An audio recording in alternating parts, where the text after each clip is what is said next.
Hello everybody, it's day 9 of lockdown. The weather has changed. I think we're in for a bit of rain, which, as I said yesterday, we do need. So let's see. Today my recipe is something that I ate many years ago in Spain in a little village, and I travelled there with my friend's father in his little Seat, I think it was, a teeny weeny little car.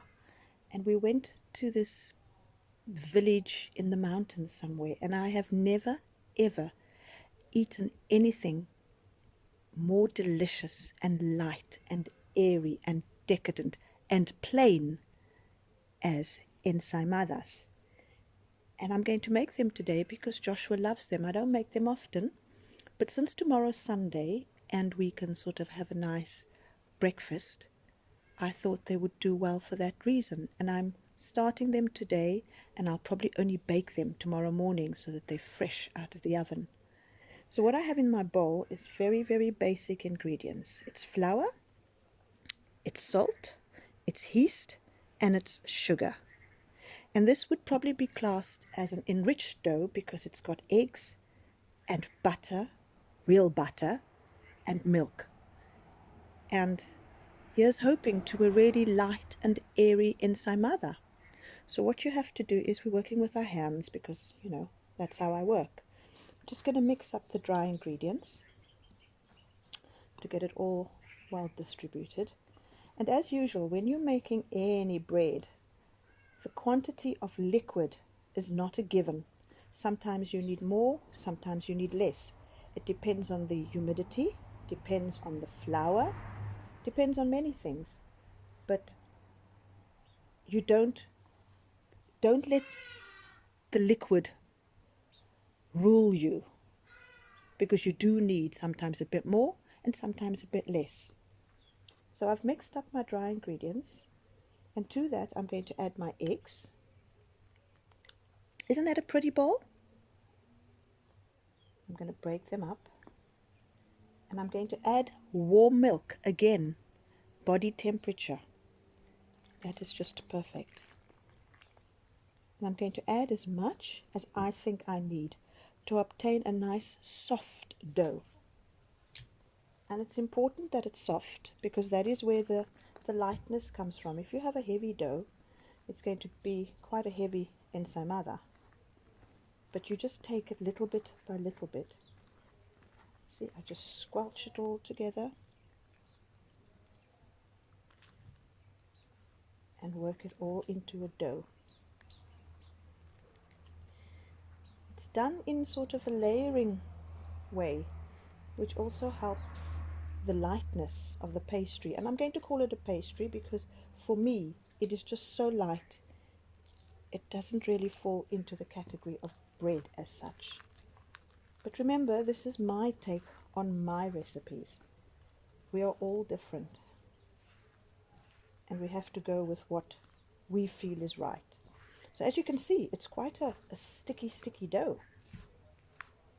I'm going to get it all cleared up, and then I'm going to turn it out onto my wooden board and knead it probably for about 10 minutes to get it to where I want it to be. Look at this. Oh, it's beautiful. It's just beautiful. So I've incorporated all the flour, and I'm going to take a little bit of extra dry flour, sprinkle it on my hands, both sides, and get it off my hand. And for goodness sake, it's only your hand. Just pull it off. Don't dilly-dally. Just get it off. Go.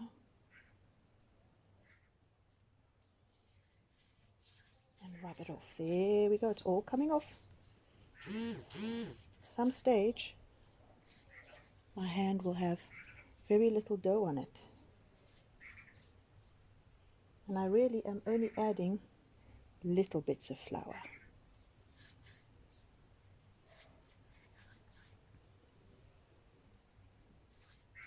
See how I pull it off? I'm not scared, they're my fingers. Listening to the birds. Oh, they're beautiful. They're little white eyes. I don't know what their real name is. That's what I call them. That's what my mum called them. That's what my dad called them. Little white eyes. And they're beautiful. So I'm happy with my fingers now. Now I am going to get my wooden board,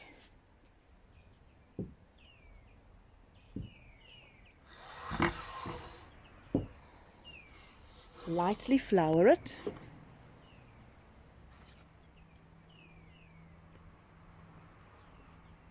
and get my dough out.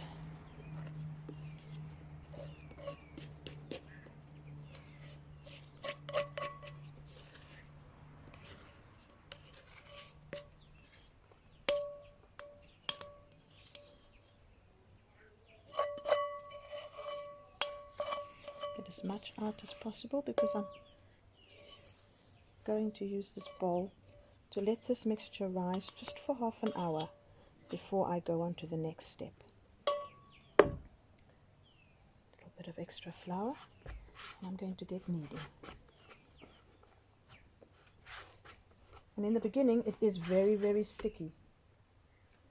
So you either add a little bit of extra flour if it is very, like it is for me now. But by the time I'm finished kneading it, it is going to be beautiful. And what we're aiming for, why we need it, is to develop the gluten in this dough. Gluten is what is found in flour. It's what a lot of people say they are allergic to. Not too sure how many of it is actually true, but that's my take on it. And I knead with this part of my hands. I push away.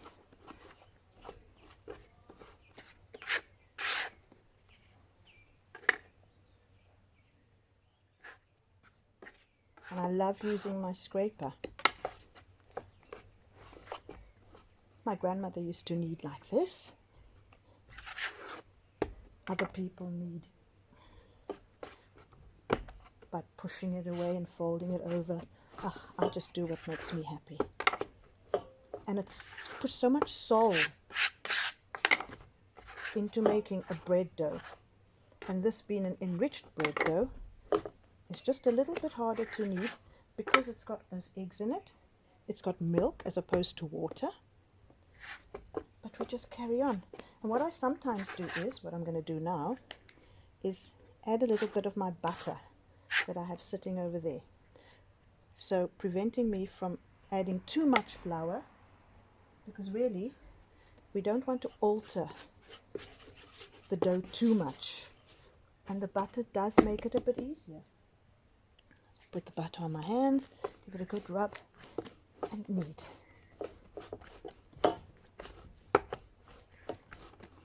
And I'm going to carry on for 10 minutes. So join me on the other side of the video.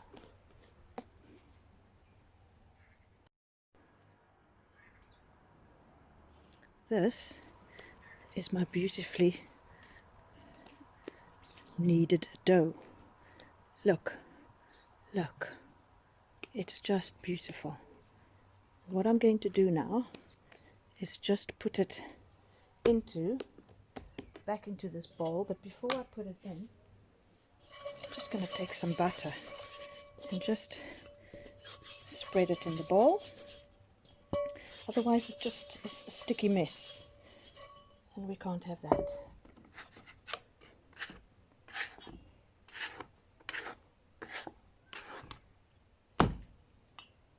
There we go. It's in my bowl. I'm going to leave it and cover it up for half an hour, just to gather itself.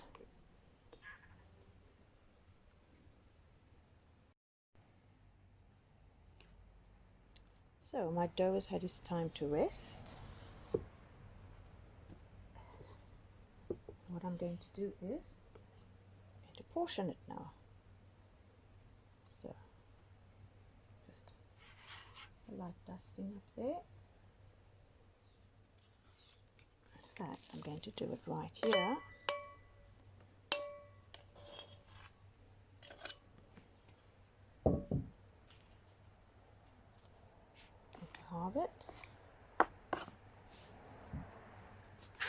Then this half I'm going to form into a sausage.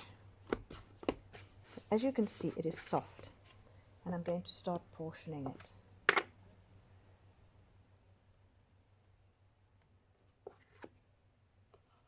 And I want to make ones that are not too big, because mentally it feels better if you can have two small ones or one big one. Or that's what I think, at least.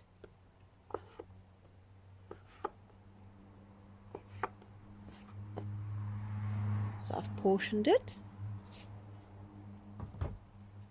Just covering up the other half of the dough. And what I'm going to do is, each one is going to be rolled into a beautiful circle. If there's too much flour on the board, it doesn't work. So you use the crook of your hand, that stays on the board, and you roll. And that way your seam ends up at the bottom, and you're left with a beautiful roll with hardly a seam at the bottom. And I'm going to do all of these like that. You've got to press onto that board.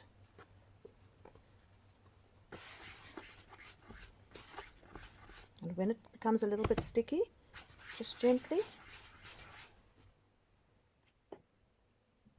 And these are all going to be lined up. So these are all going to be rolled out. So when it becomes a bit sticky, just a little bit.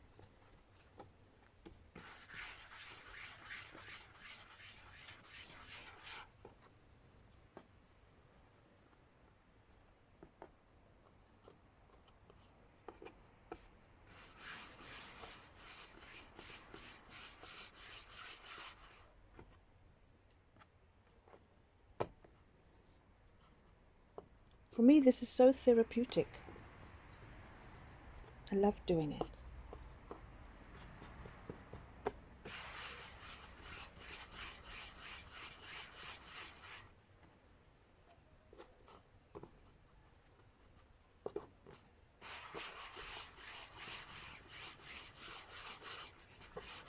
Of course, one hand is always stronger than the other one.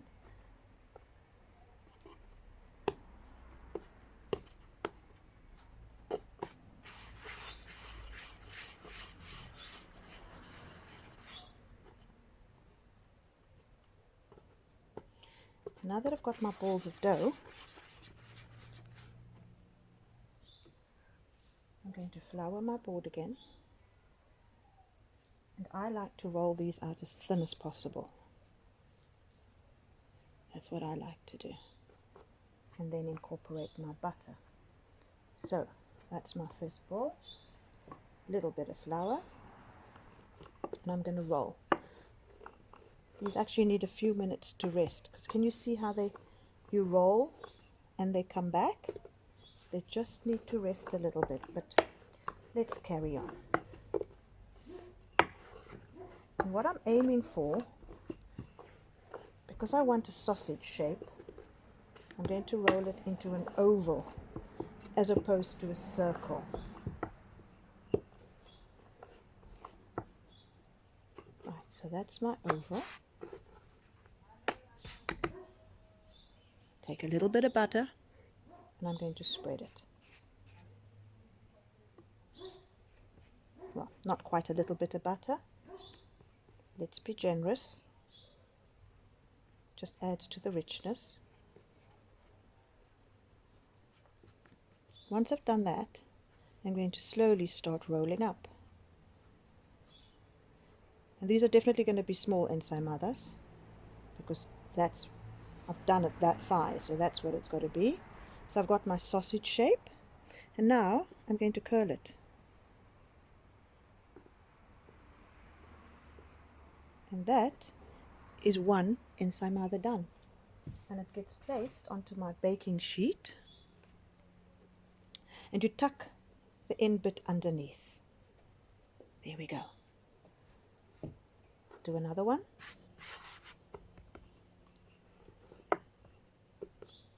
It's cool, but the flies are still around.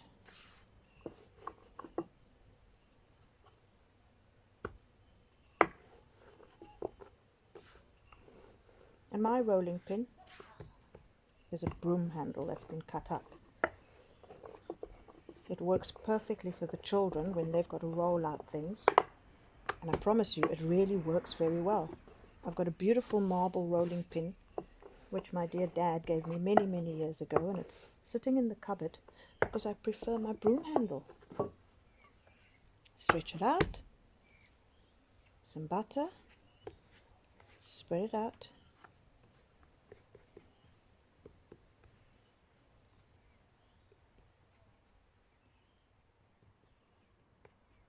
There we go. And we roll up. So it's a buttery business. And please, please don't use margarine, because it's really awful stuff. There we go. We've got our sausage, and we're going to start rolling in. And actually, what I forgot to do, which I will do on the next one that I show you right now, is when you have that sausage, is to then coat it with butter as well. So let's do it with this one.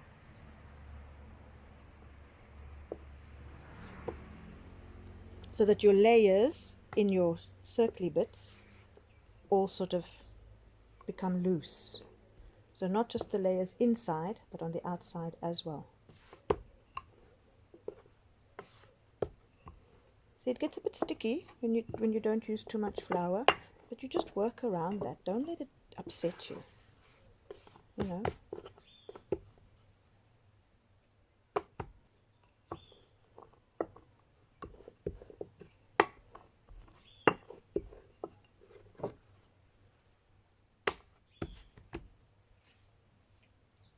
Butter on the inside.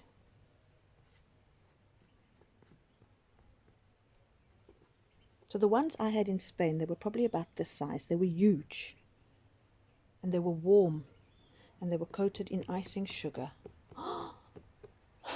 Just decadence. So now we're rolling it into a sausage shape. We've got our sausage shape. We're making it a bit long. And now we're going to take some extra butter. And you know what? It's perfect when it's melted, but I'm not going to go inside and melt butter now. So I'm just spreading it on the outside, and I'm going to roll and tuck under and onto my baking dish sheet. And I've got loads of these to do, so I'll just carry on.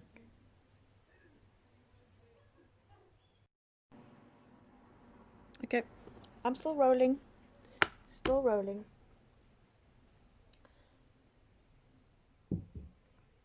Sun's come out. I don't know. It looked like it was going to rain earlier on. You just never know. This is Cape Town. Right, I made the second lot of balls a bit bigger because, I'll be here forever. So what should be done, as opposed to spreading it, there should be some melted butter. And that should go on. Now traditionally, they use lard. I don't have lard now, and I know it delivers a far more superior product, but I prefer the taste of butter. So I'm using butter. But lard gives you that crispy lightness that I think the old people knew better about. Maybe not. I don't know. Maybe it's equally bad. Lard, butter. I don't know. Doesn't matter. Do what makes you happy. That's the important thing.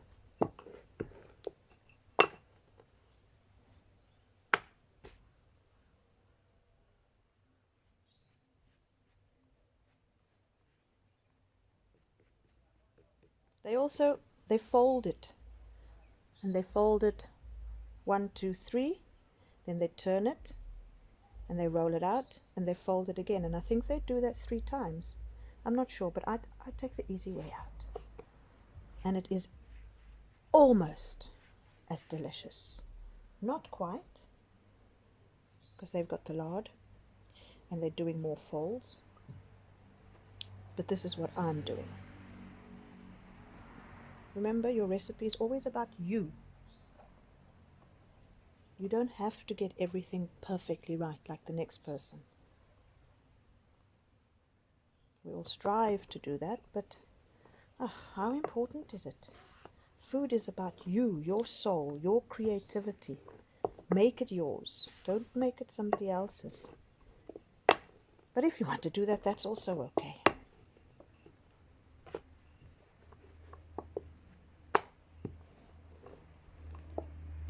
And this, once they've all rolled out, they're going to be left to rise. And they're going to rise until they about double in size. So they do end up quite big. And then you put them into the oven, 400 degrees.